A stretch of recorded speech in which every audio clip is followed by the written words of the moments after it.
രൂക്ഷമായ വെള്ളക്കെട്ട് മൂലം ദുരിതം അനുഭവിക്കുകയാണ് തൃശൂർ മതിലകം ചെമ്പൈപ്പാടത്തെ 30ഓളം കുടുംബങ്ങൾ. നവകേരള സദസ്സിൽ വരെ പരാതി നൽകിയിട്ടും ദുരിതക്കയത്തിൽ നിന്ന് ഇതുവരെയും മോചനമായിട്ടുമില്ല.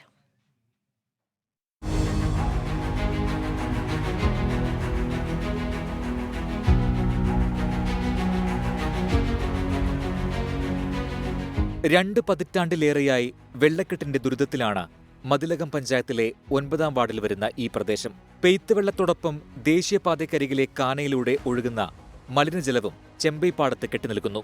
ഈ മലിനജലം നീന്തിയാണ് കുട്ടികൾ സ്കൂളിലേക്ക് പോകുന്നതും വരുന്നതും. മഴയൊന്നു ചാറിയാൽ അഭയം ബന്ധുവീടുകളാണ്. പ്രായമേറിയവരിൽ പലരും വീടുകളിൽ തന്നെ കഴിഞ്ഞുകൂടും. നിരന്തരം പരാതി നൽകിയിട്ടും പരിഹാരമുണ്ടായില്ല. തെരഞ്ഞെടുപ്പ് ബഹിഷ്കരിക്കുമെന്ന് ഭീഷണി മുഴക്കിയതോടെ ജനപ്രതിനിധികൾ ഉൾപ്പെടെ എത്തി പരിഹാരം ഉറപ്പു നൽകിയതാണ്. പിന്നെയൊന്നും ഉണ്ടായില്ലെന്ന് പ്രദേശവാസികൾ പറയുന്നു.